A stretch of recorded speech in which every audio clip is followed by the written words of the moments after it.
Hi, everyone. I'd like to thank you all for joining us in person and virtually on the webinar. My name is Radhika Ram, and I'm a second-year SASA student. On behalf of the Arts and Humanities faculty, we would like to acknowledge that the land on which Western University stands, that not only serves as a place for this talk today, but also as a place of education and employment, is situated on traditional territories of the Anishinaabe-kwe, Haudenosaunee, Lenape, and Choctaw nations, on lands connected with the London Township and Sombre Treaties of 1796, and the Dish with One Spoon Covenant Wampum. This land continues to be the home to diverse Indigenous peoples, First Nations, Métis, and Inuit, whom we recognize as contemporary students of the land and vital contributors to our society. We aim to work towards continued repatriation and reconciliation goals to foster an equitable and equal society. I'd like to now introduce Jackson Tubears, Associate Professor in Visual Arts and Indigenous Studies and Canada Research Chair in Indigenous Arts and Research Technology.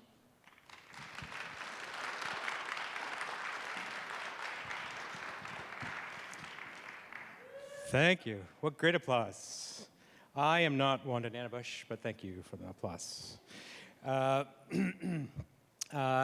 Sego Gons Kanagoa, Ne Jackson Dingani Yasan Guali Yunyats, Ashwego Nituageno, Kanigahaga Nawaka Songtam, Nawagoa. Hi, everybody. My name is Jackson Tubears, and I am an associate professor in visual arts and Indigenous studies. I'm also the research lead for the Abundant Intelligences Pod, which is located here in Visual Arts, and also the director of the Onkwe Research Environment, which is a new research center in Visual Arts. I'd like to thank you all for coming today, and my sincere thanks for all of you joining us here this evening. We are delighted to welcome you both in person and online for the second Robert and Patricia Duncanson Lecture of the Year. Applause.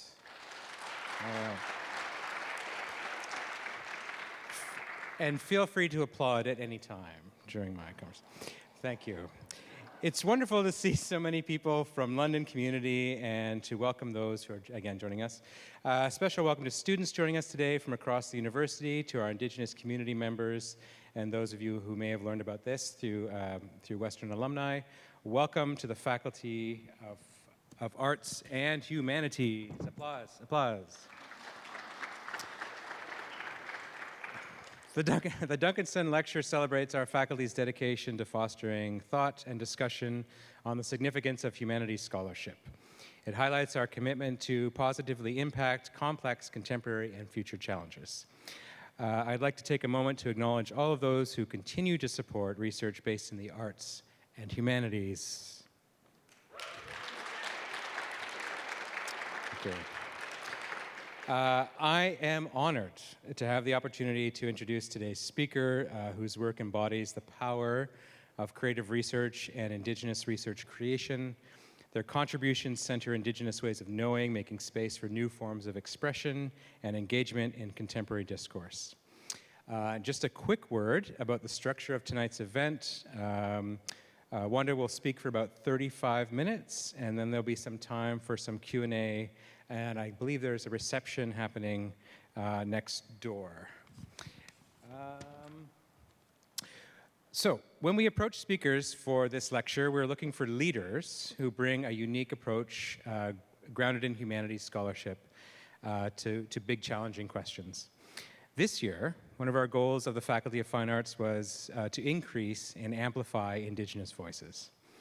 It is again my great pleasure to introduce Wanda Nanibush, our distinguished Duncanson lecturer who exemplifies leadership in Indigenous art, politics, history, and feminism. Wanda Nanibush is an Anishinaabe-kwe image and word warrior, curator, and community organizer from Beausoleil First Nation, Canada. She received her MA in Visual Studies from the University of Toronto, where she has also taught graduate courses. Based in Toronto, Nanibush is the founding director of aabaakwad, an international yearly gathering of over 80 Indigenous curators, writers, and artists for talks and performances that just recently took place at the Venice Biennale and in Toronto in December of 2024. She recently won the Toronto Book Award for her co-authored book, Moving the Museum, which chronicles some of her groundbreaking work at the Art Gallery of Ontario as inaugural curator of Indigenous art. Yes, applause. Very good.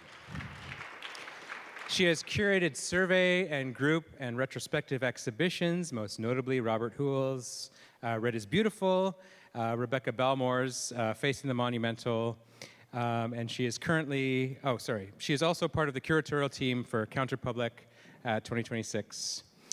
In 2024, Nanibush was awarded the, I can't say this name, Hnatyshyn Foundation Mid-Career Award for Curatorial Excellence. Woo, applause. Very good. Alongside Wanda's impressive public work as a curator, she has been an inspiring leader and mentor for many of us. So, now here's the big one. Without further ado, please join me in welcoming Wanda Nanibush for today's lecture, Performing Sovereignty. Applause.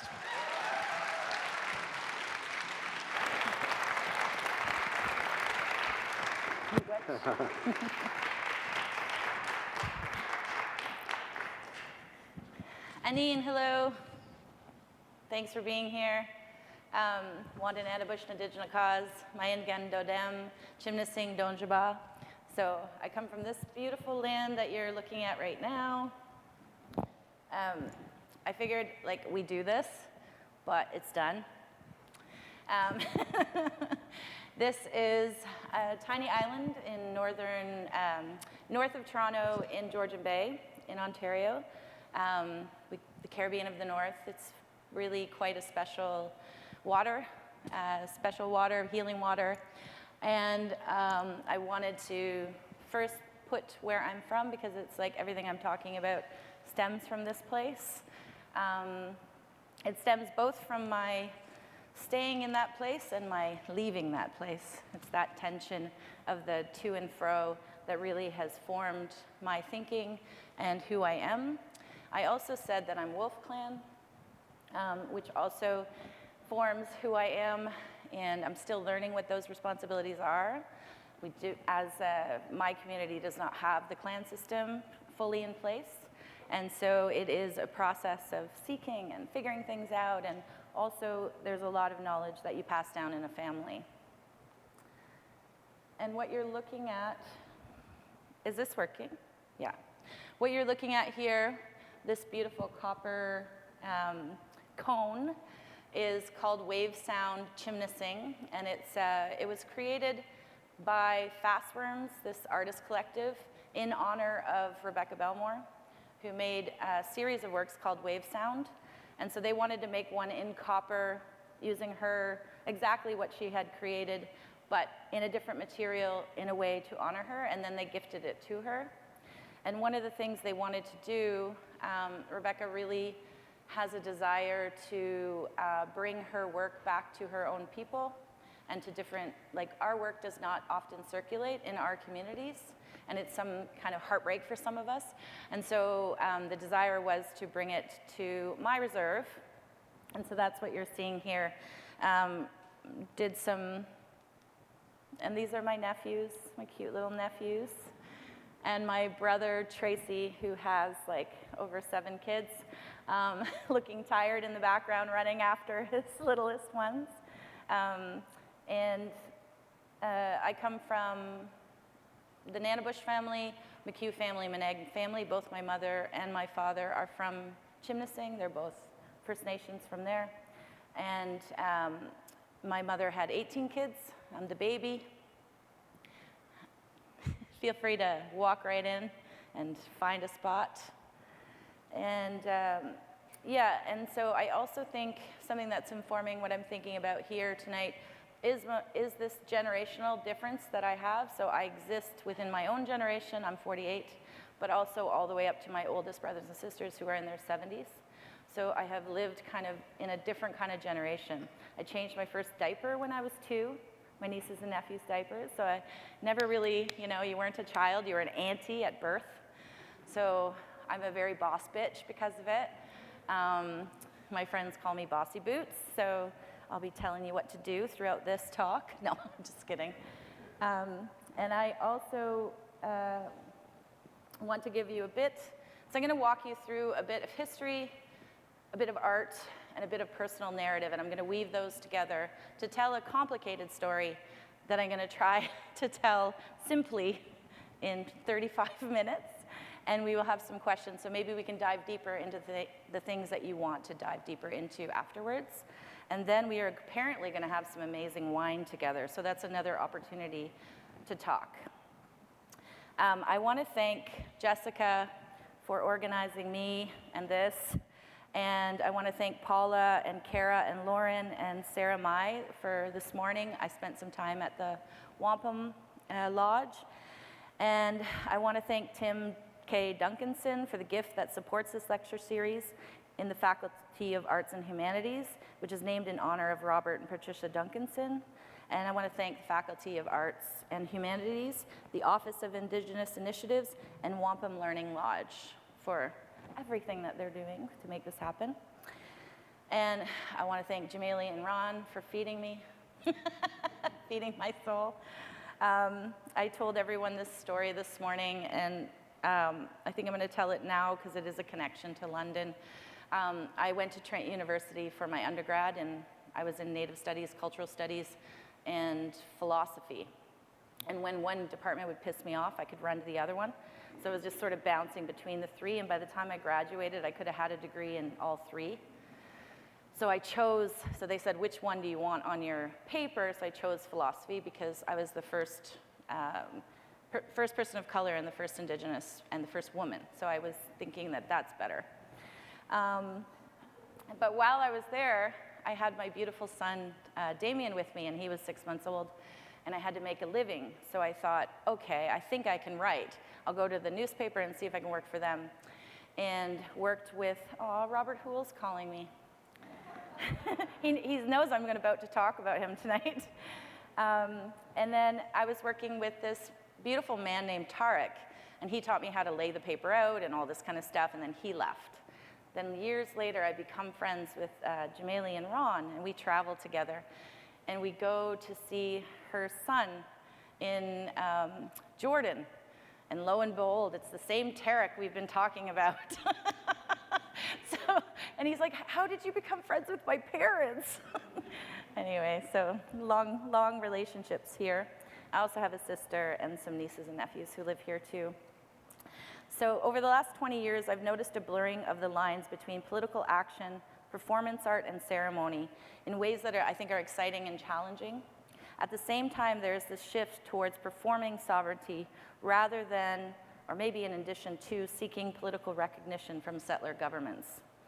I'm going to have to burn through a lot of things quickly, and so I'm sorry about that. So I put this work here because it's the year I was born, 1976, that Norval Morrisseau made this work, and because it's one of my favorite works and really opened my eyes towards Indigenous art and towards art in general. And I'll say who Morrisseau is in case you don't know, but I hope you do know at this point. He is a lauded figure in this country.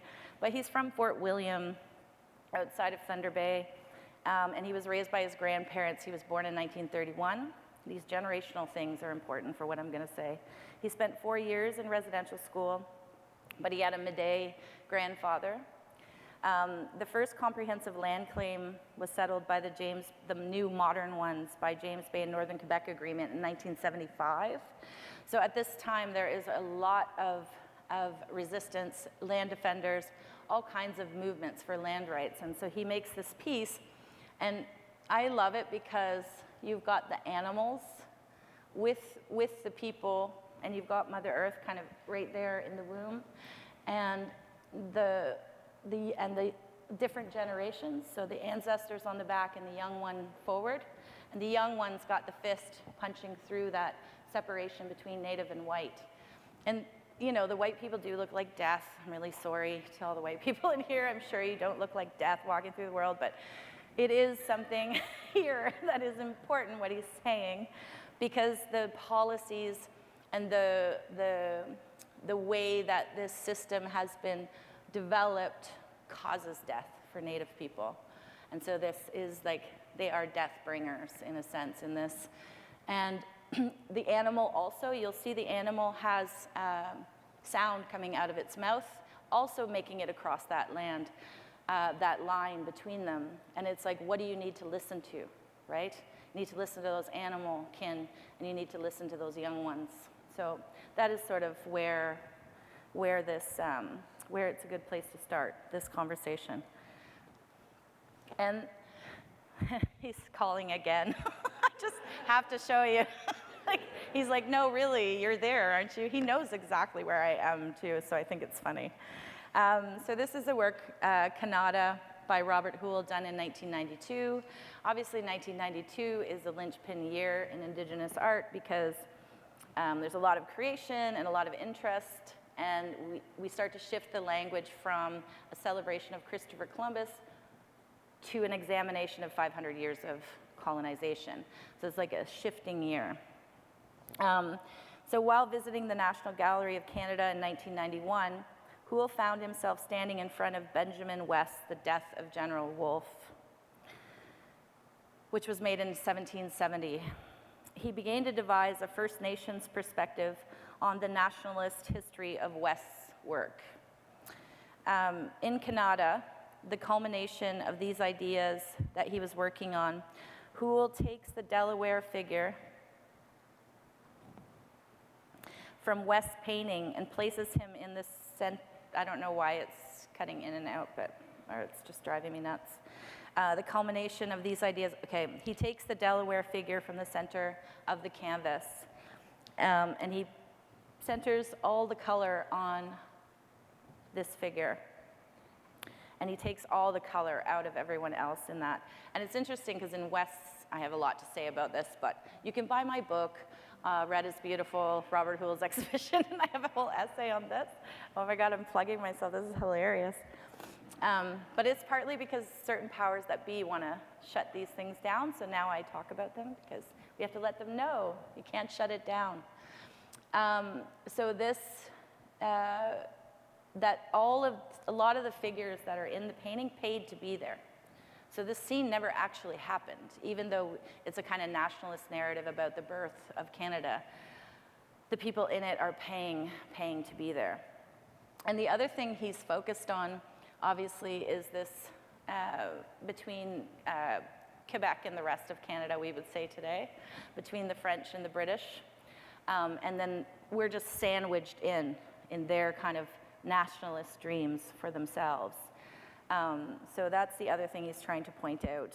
And he draws attention to the unending misrepresentation of Indigenous people as merely passive observers, pointing instead to our direct stake in the history of Canada and the United States. This is a quote from Robert. "The story of Canada is about us as well. From day one, because we were here first. We settled here first. It's a tripod, this country. It's French, English, and First Nations. We helped shape this country." He's like, we helped shape this country, you know, and we continue to. So a big leap to the West Coast. And this is a work called The House of Ghosts by Marianne Nicholson. And it was done 2008 on the Vancouver Art Gallery. So a little bit of history, because you can never understand us without a whole lot of history. In 1884, the federal government banned potlatches under the Indian Act, with other ceremonies such as the Sundance, and then eventually people just applied it quite liberally to all kinds of ceremonial actions and basic cultural actions. The potlatch marked important occasions as well as served a crucial role in the distribution of wealth. Non-native colonialists and missionaries saw this sharing of wealth and food as excessive and wasteful, and it interrupted their assimilation desires. One of the most famous displays of resistance was the underground potlatch held by Namgis Chief Dan Kramer in Alert Bay. And this is Marianne Nicholson's community. So she's a direct descendant of Dan Kramer. To celebrate a wedding, he hosted a 6-day potlatch over Christmas, 1921. Indian agents interrupted the potlatch and arrested approximately 50 people. The jail term was to be several months, but Indian agents offered reduced sentences for anyone who would surrender their potlatch items, such as valuable masks, costumes, and coppers. They also just blatantly stole things. And this marks the beginning of quite a few museum collections in well beyond Canada. So you can see the root of the system very much in our dispossession. 22 people went to jail for 2 months. Hundreds of potlatch items were confiscated, and it was a devastating loss to the community. So this jail where Dan Kramer was arrested is this very building that became the Vancouver Art Gallery. So I did a show called The Chronotopic Village, talking about the way when we walk into a space, we can't just sit in the present. We're carrying all of the history with us. We're carrying also a sense of what that future or not future might be in that space. So when she walks in there, she's also walking into the jail of her ancestors, and you can't, so it's why we can't always have the same conversation, because we're not sitting in the same time. We're not even sitting in the same bodies in the same place. So she really wanted to draw attention to this. So she turns it into a ceremonial house, the whole thing, and she kind of repossesses that whole building. And you're seeing it at night, but it does have, it's something you can see all day, but it fully realizes itself at night. And there's a whole lot of kind of cultural things she's doing that I don't want to talk to you about here because it's not for me to talk about, really. What's important is that she has done it. And then this is a work by Nadia Mir called Indian Act, which was done in 2002. So some more history. By 1869, whoa, just jumped. Okay, I'll jump back another 100 years. The federal government had created the Gradual Enfranchisement Act, which has established our band system, our current elective band system. That remains as part of the Indian Act today and a permanent issue for all of us in our movements towards sovereignty. The Gradual Enfranchisement Act also granted the Superintendent General of Indian Affairs extreme control over all of us. For example, the superintendent had the power to determine who was of good moral character and therefore deserved certain benefits, such as deciding if the widow of an enfranchised Native person lives respectably and could therefore keep her children in the event of the father's death, just to let you know how much control there was. The act also severely restricted the governing powers of councils, regulated alcohol consumption, determined who would be eligible for band and treaty benefits. In 1876, when the formal Indian Act was formed, and it was formed out of a number of these different legislations that had happened before.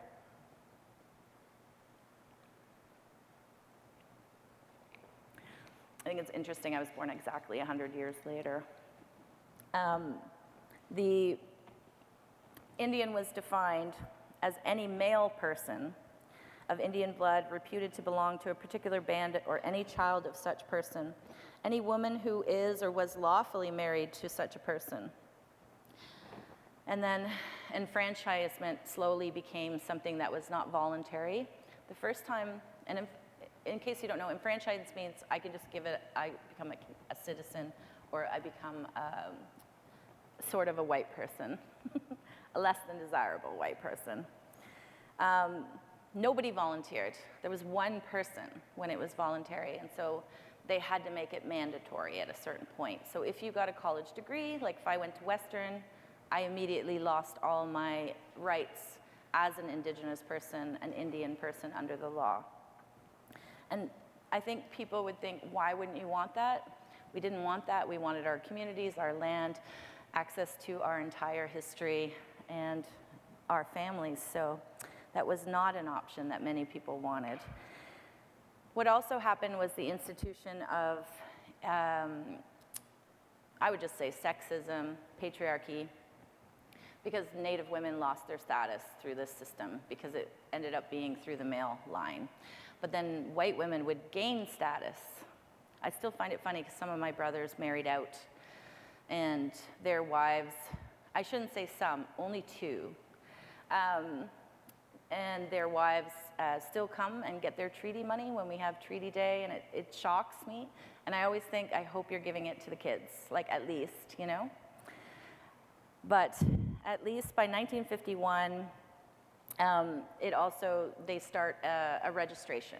So we start getting logged in a book of who is eligible to be Indian under the law. And you can throw the word Indigenous in the department, it doesn't change anything today. So for a period of more than 150 years, First Nations, Inuit and Métis,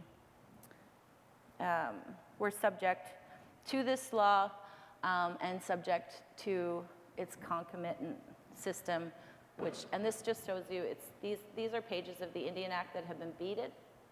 So again, she's taking this racist legislation and kind of co-opting it, covering it over, disrupting it visually with the customary practice of beading, and in red and white, of course. And she has a list on the wall of because this was a community project, so many people beaded, and she has a list on the wall of everyone who contributed to the work. A really long list. So it became like kind of a community art project as well.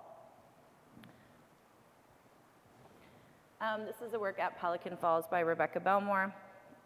So for the next 150 years, children were taken from their families and communities to attend residential schools.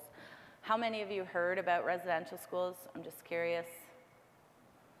So this is finally becoming something that people actually know about, but for the longest time you'd see a couple hands raised and not much more. But thankfully the Truth and Reconciliation Commission has done a lot of work. And to kind of raise the issue with folks who weren't listening, but it really is the survivors and Indigenous people who've been talking about it forever.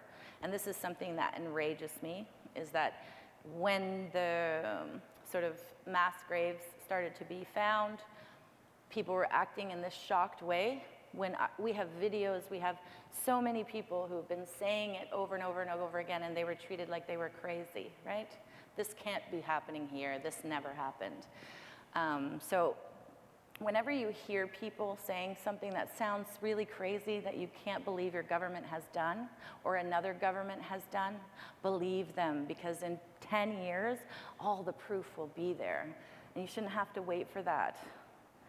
We shouldn't have to dig up bodies for you to believe people and what has happened. So the TRC had to do a concession, and they had to call it cultural genocide. But amongst ourselves, we just call it genocide. But you know, politics. So this is a video, textile, sculpture, poetry work. I'm only showing you the sculpture aspect, and this is created out of denim. We have an ongoing joke because one time in a talk I said jean, and she just looked at me, she was like, slapped her head, Rebecca Belmore, and she was just like, it's not jean one, it's called denim. It's like, but you know, it's the same thing. So you can see this figure rising up out of it. You can see it more there. So it is like a river. It is like rapids. It's a massive fabric, and she physically takes her hands and moves her body around it to create the rapids. Very instinctually, very intuitively. And she creates the rapids that she needs for this work. And this body obviously is a young boy, and she thinks of all of the children that would have went to residential school. So it started because they went up to Sioux Lookout, where they grew up, and they saw this photograph. And this photograph was taken at the residential school up in Sioux Lookout, but it's on a day when the boys are out playing. So they're watching a guy fish, right? Some local guy fish, but you can see their outfits. They're in like the kind of standard uniform at that time of denim. And she was really particularly moved by this photograph and was thinking about children and how children have this capacity for joy, for play, even in the darkest, most oppressive environments. So as much as you feel the weight of the history, it's also about thinking about the way in which they would have tried to flee, like run away, and the rapids would have been there. There's a video playing of a young boy who's just dunking himself in water, putting the water over his head and dunking himself, almost like a healing kind of ritual. So this is really what she was after in this work.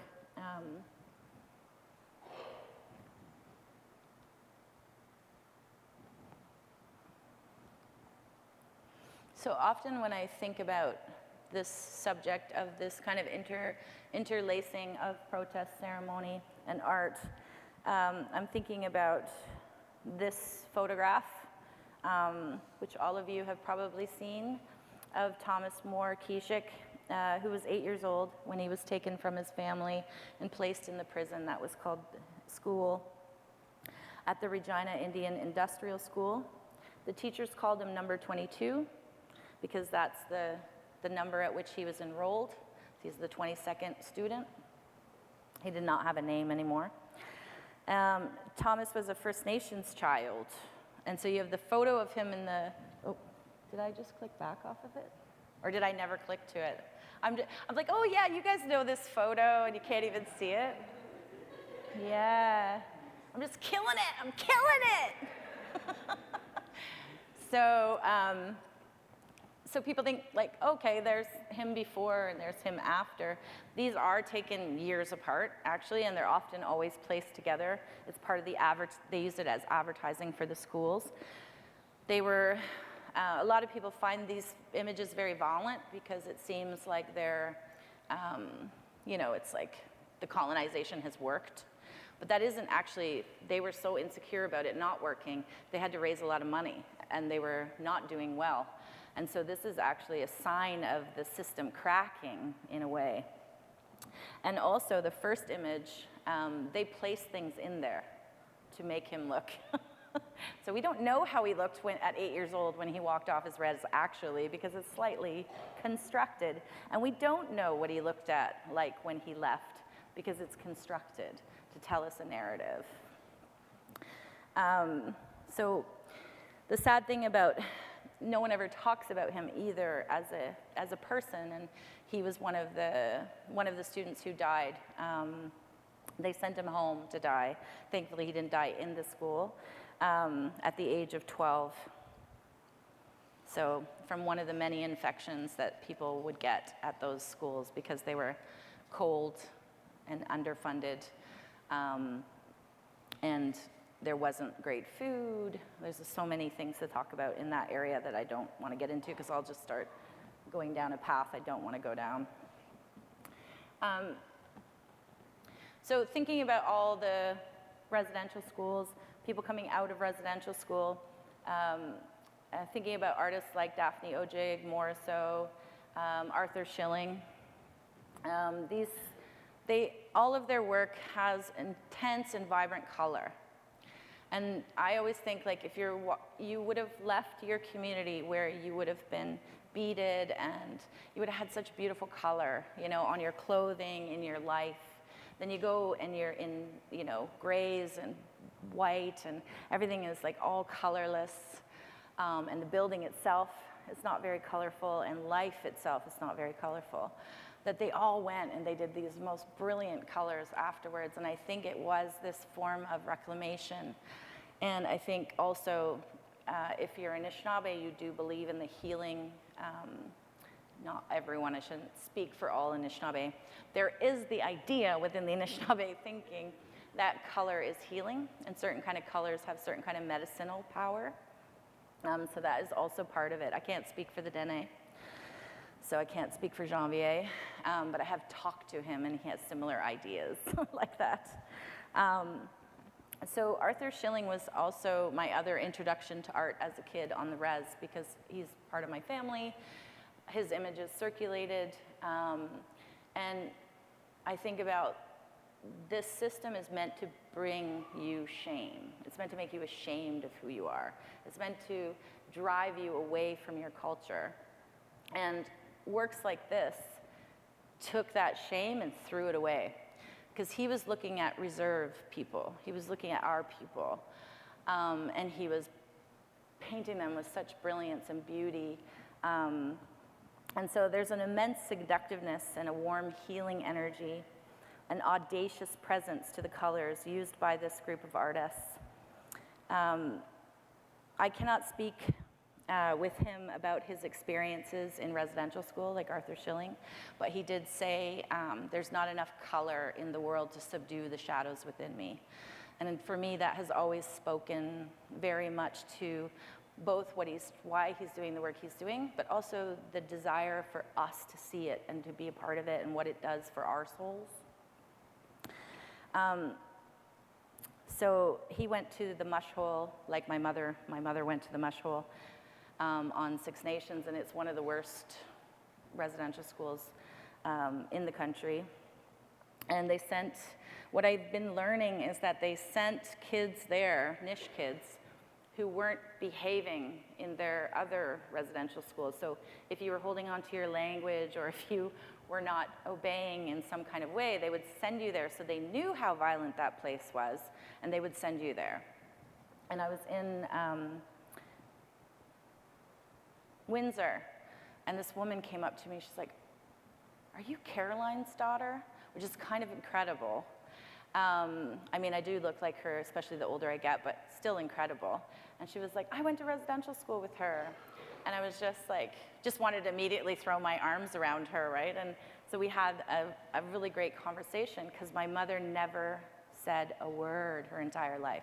We never even knew she went. We had an inkling, but she never talked about it. And our family, I think, we used to be called like dirty Indians, even on the res, because of our sort of anti-Christian, pro-tradition kind of views. So I wore it like a badge. I still wear it like a badge. It is likely that she didn't behave, based on who we are, based on myself too. I inherited something from her in that regard. So I always say that you can see the talismans, suns, circles, animals, totems coexist with the person as if they are wrapped in the world of spirit. His third dimension, the third dimension of Schilling, is not depth but spirit. He is not representing some objective Ojibwe person, but the Ojibwe dream, the source of our difference, power, and our beauty. Another aspect of that time is the beginning of the Culture Revolution across the country. And something that I think we shouldn't shy away from is the fact that elders are coming out of residential school and they're traveling around learning from each other across nations. You know, so when I go to my elder, I know that some of her teachings are coming from the Haudenosaunee. I know that some of her teachings are coming from, you know, out west. Like, it is kind of something that they were doing to rebuild themselves and reclaim their culture. And I think it needs to be more of a conversation amongst ourselves, not for the rest of you, but for ourselves. So this piece really means that to me. It really marks that moment. This is called Bear Portrait No. 1, Culture Revolution. It was done in 1984 by Onondaga artist Jeff Thomas. And he had moved from Buffalo to Toronto that same year. It's shot on Queen Street at the heart of Toronto's art scene. Thomas, his son is Bear, who you all may know as Bear Witness, from A Tribe Called Red, which is now Hallucination. That's right. So, you know, he's standing in an alley next to the graffiti. It's a young First Nations boy, as you're looking at it, with a hat. And on the hat is a photo from Edward S. Curtis of Chief Two Moons, who has his own resistance story. And he's leaning on that wall with the revolution in art I think we've placed within a culture revolution for Indigenous artists across the country. So those things are going together hand in hand. Thomas begins an artistic concern for finding signs of Indigenous presence in urban spaces with this work.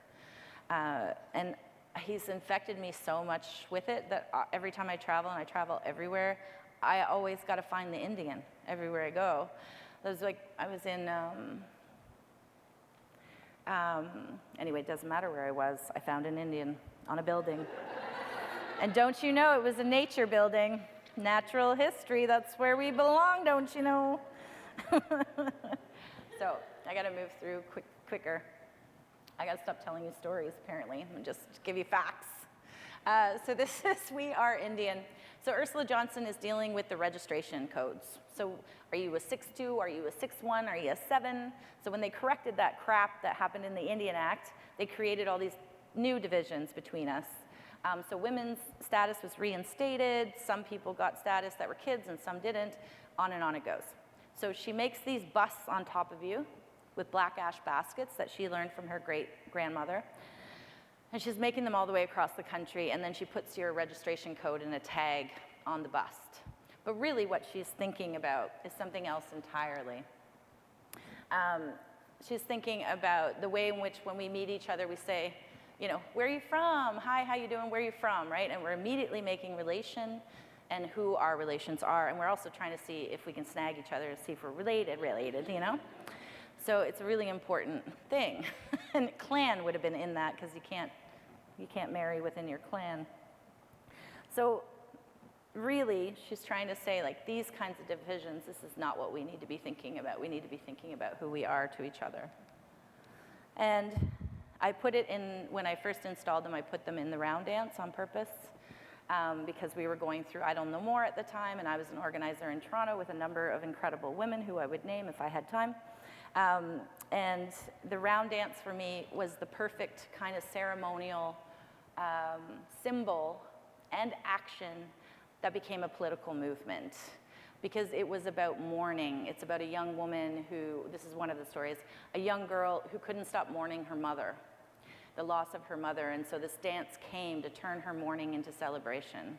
And so you have this happening all the way across the country, and people are getting connected to each other, and we are definitely mourning. We are in permanent mourning for what has happened in this country, but we're also trying to turn that into a form of power, a form of celebration, and the reclamation of ceremony and culture is right at the heart of that.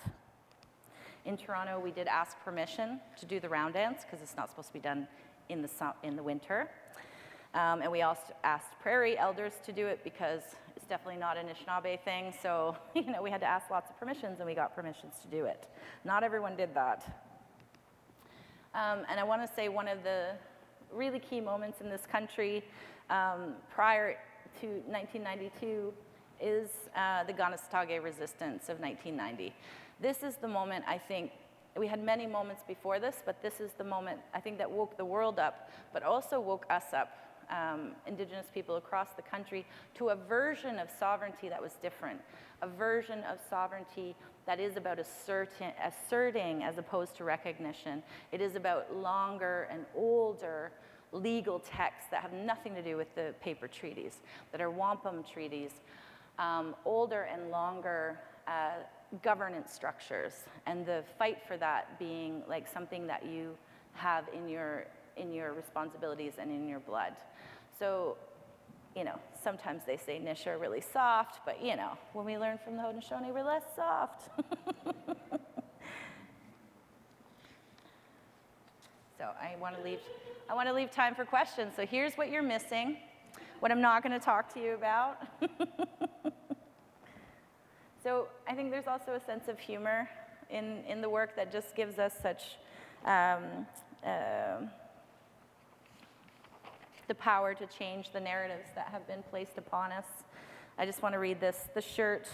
My ancestors were annihilated, exterminated, murdered, and massacred. They were lied to, cheated, tricked, and deceived. Attempts were made to assimilate, colonize, enslave, and displace them. And all I get is this T-shirt. But then, you know, at the very end, which I forgot to put the slide in here, she doesn't even have the T-shirt. the white woman has the t-shirt and she's just naked like this. But on both sides of that is land, and people always forget that she put land on both ends. And that's really what it's about in the end. And when I say land, I mean water as well. So there was a bunch of things I wanted to talk about, but I can't. This is Bodik's copper, breaking of the copper. 50 years later, bringing back a ceremony, which when you break the copper and you put it on somebody's step, it's meant to shame them for their actions. Did it at Parliament Hill to shame the Canadian government. The part about that one that interests me is that it is, again, about a kind of mourning, the difficulty of breaking that copper and the physicality of colonialism that we carry, and the way in which all of these ceremonial and protests and things like that are actually physically breaking that in our bodies, breaking that out, and breaking it away. So I'm going to stop there. I had a nice long closing that was so beautiful, that you would have been so impressed with, that I can't say. But I just want to say that as Anishinaabe, this mind, body, spirit coming together under the banner of truth, which is heart knowledge. I think that artists live in that space all the time, and they're showing us how to build those connections back again if we learn how to look and how to listen. So thanks.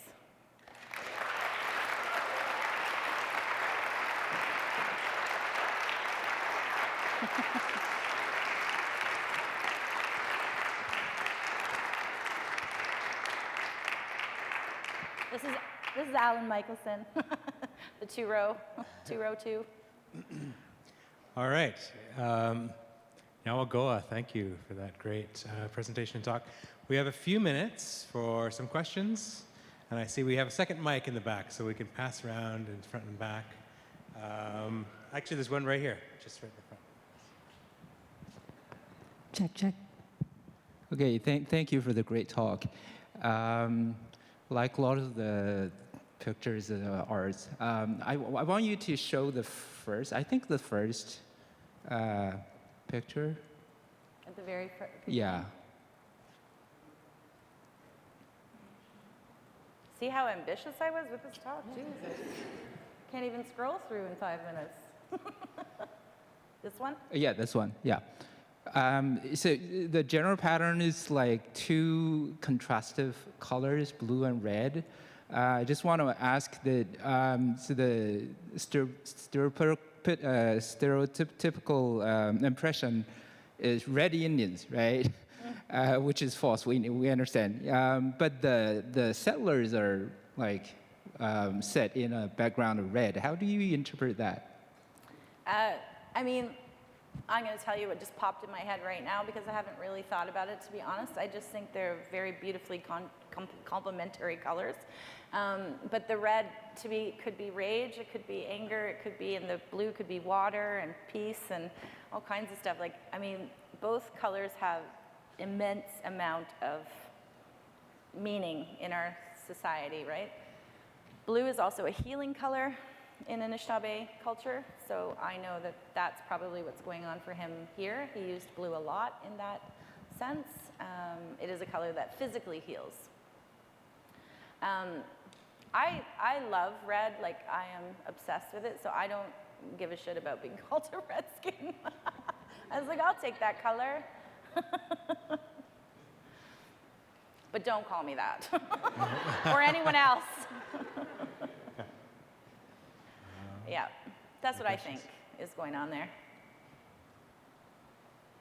Maybe warning, too. Red is the color of warning. Yeah. Anyone else?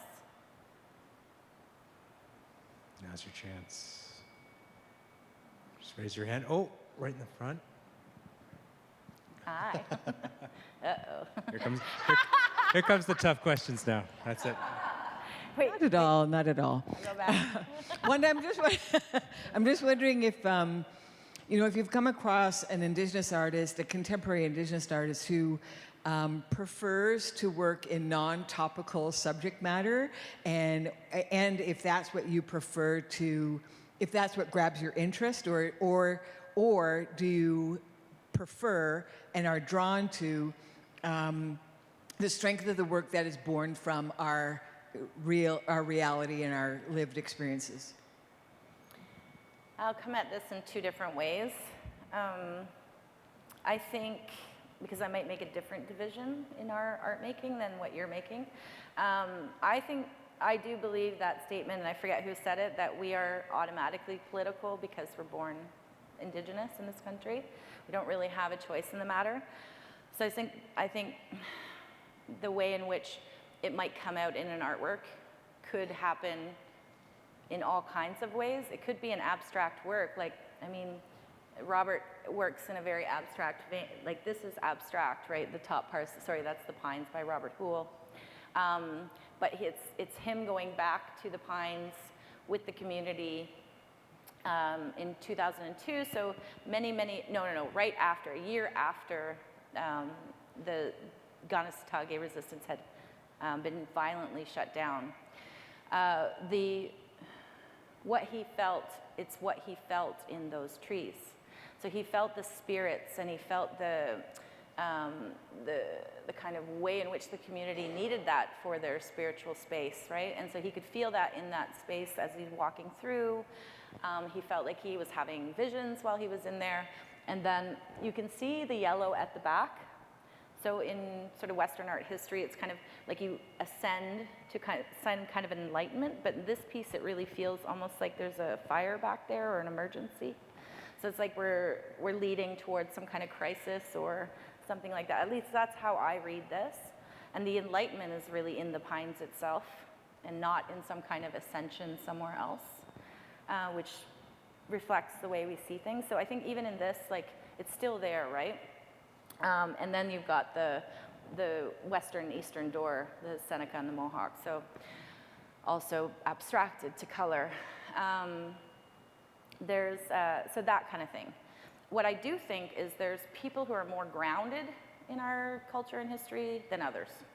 So people who are seeking, figuring it out, learning, that work is going to be considerably different than people who've, have a long history with it or whatever. So I would make different kinds of distinctions.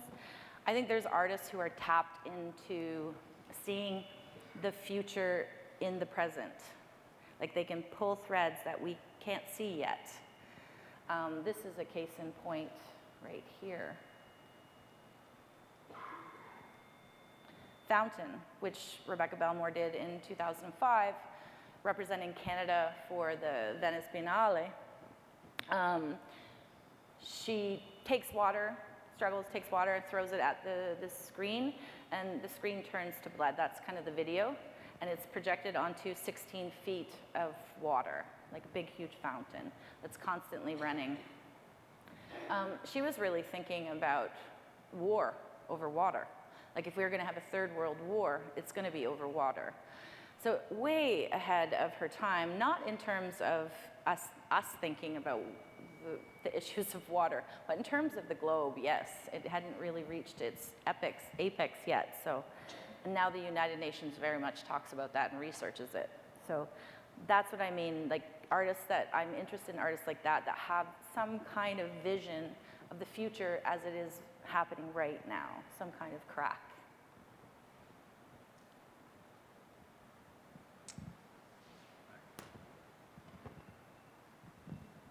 Hi. Hey. I got two questions. So you're a curator too, right? Yes. And an artist? Yes. Okay. Well, so one's like a curator question, and one's like an artist question. Okay. Okay. So stop. Holy. Okay. It's this one, man. Okay. So my curator question is, what was like your favorite exhibit that you maybe have been a part of or kind of put together? Did you have like a favorite one? Oh, fuck.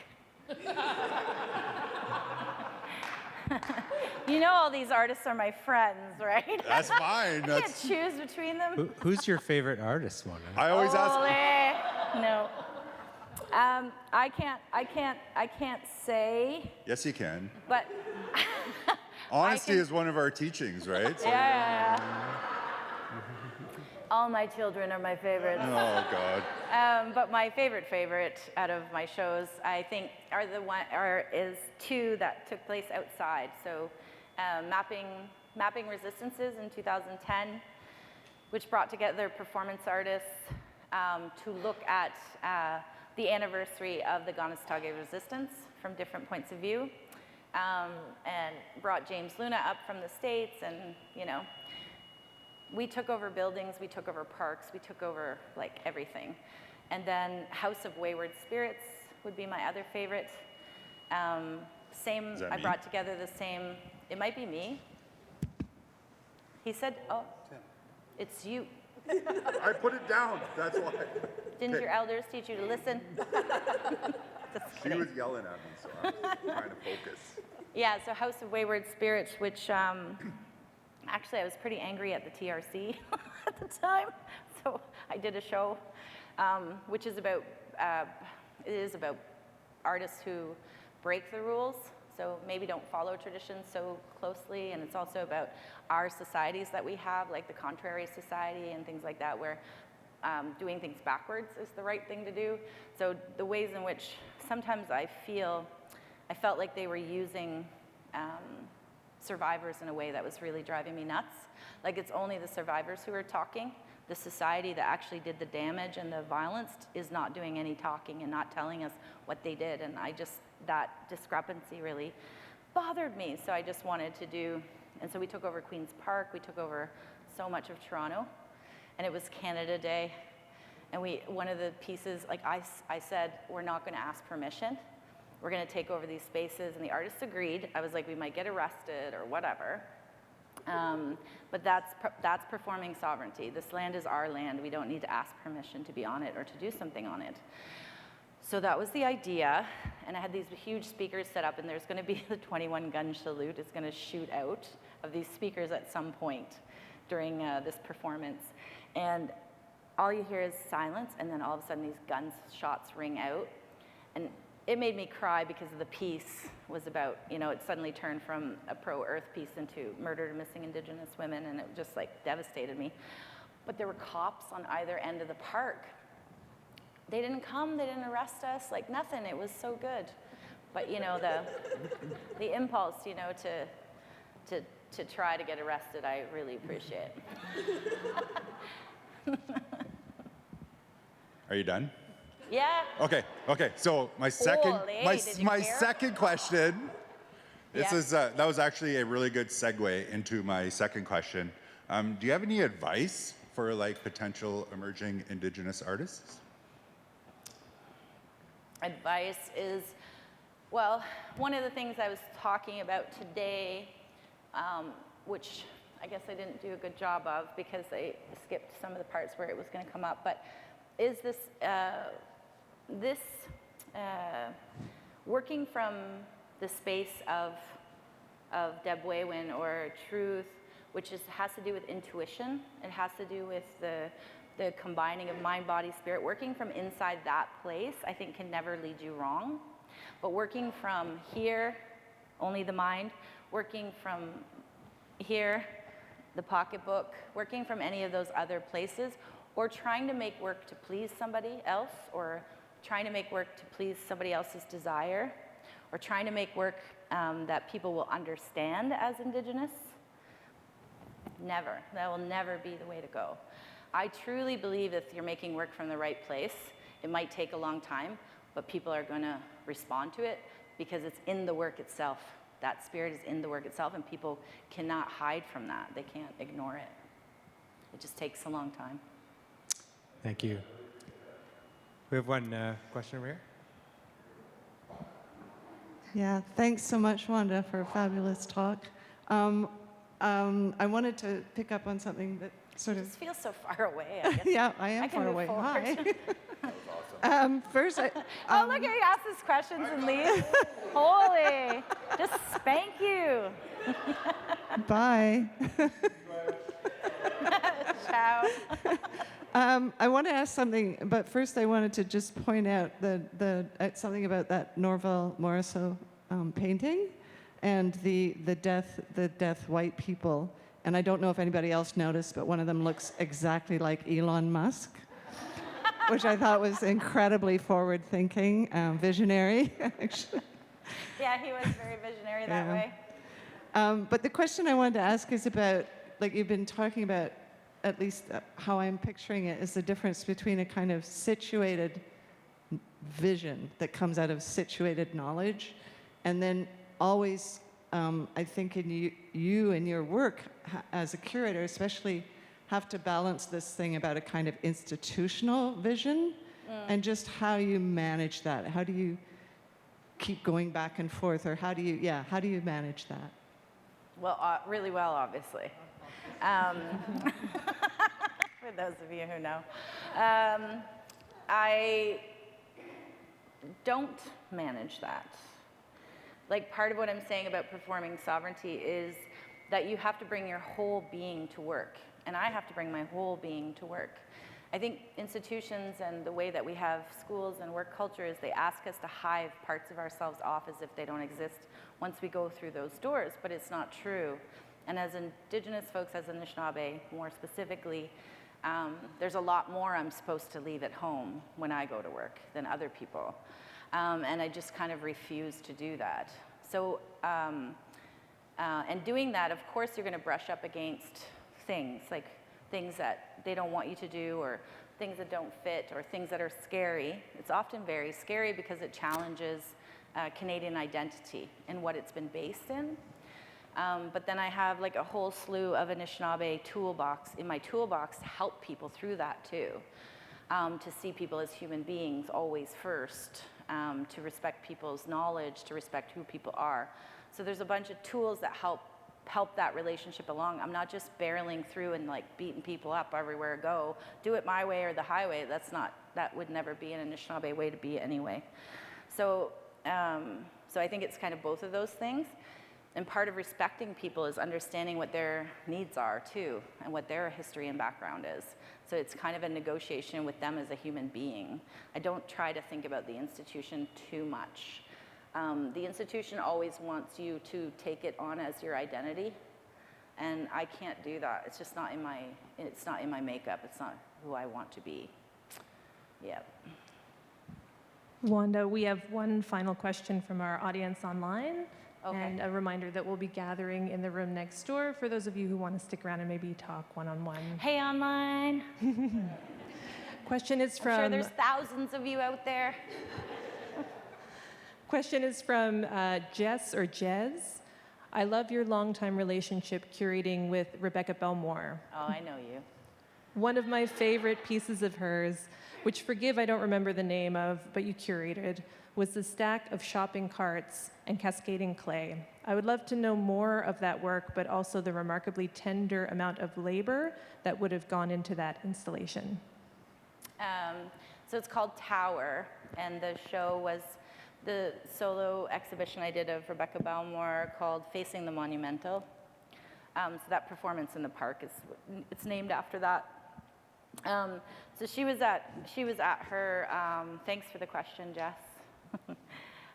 She was at her studio in Vancouver, and she was using a shopping cart she had found in the alleyway to push around the clay that she was working with on a piece. And then it just sort of, that's the visual thing that came, but then the kind of moment she was thinking about is the way in which all of the homeless in Vancouver, including other cities, this is your home, like this is where you carry all your things, is in this shopping cart. And then she was thinking about how cities are just going higher and higher, right? Towers are going up as homelessness is expanding and expanding and growing. So we have more housing and less people with housing every single day. So this is the nature of capitalism. And so that's where she came from with that piece. And so she turned them over and she stacked them all up like a tower. It's really beautiful. I brought it into the AGO collection. You can see it there. And then filled it with clay and had to figure out the right consistency of the clay. So the clay is always fresh, and it's not fired. It's wet, still, you can still smell it, and fills it. And so it looks like a landslide. and it's all done by hand by her sometimes art partner, Oswaldo Hierro. And he does the filling of the clay part, and they do all the making of the clay together. And it's a long process, and it's a very beautiful process. I've been a part of it too. I had to make clay one time as well, because sometimes you're on a time crunch that just doesn't account for how long things take. Anyway, so yeah, that's what that piece is about. So it looks like a landslide. When it dries, it cracks too. So it kind of has the feeling of parched earth, or, you know, so you can think about the thirst as well. Yeah. I'm sorry, that's the end of our question period. Apologies. We're going to have a reception. I don't know where it is. It's maybe next door. Oh, it's right next door. It's If you right go next out door, this door, apparently. go to the right. It's right there. So you can ask some questions after there. I wanted to say thank you Thank you to so everybody who much. put energy into organizing this. Thank you to those online. Thank you, of course, to all of you for showing up today. And now we'll go to Wanda Nanibush. Wait, hold on. Now for the biggest applause. The roof is going to come off the place. Thank you, Wanda. Whew. Very good. Now we'll go, everybody. Thank you.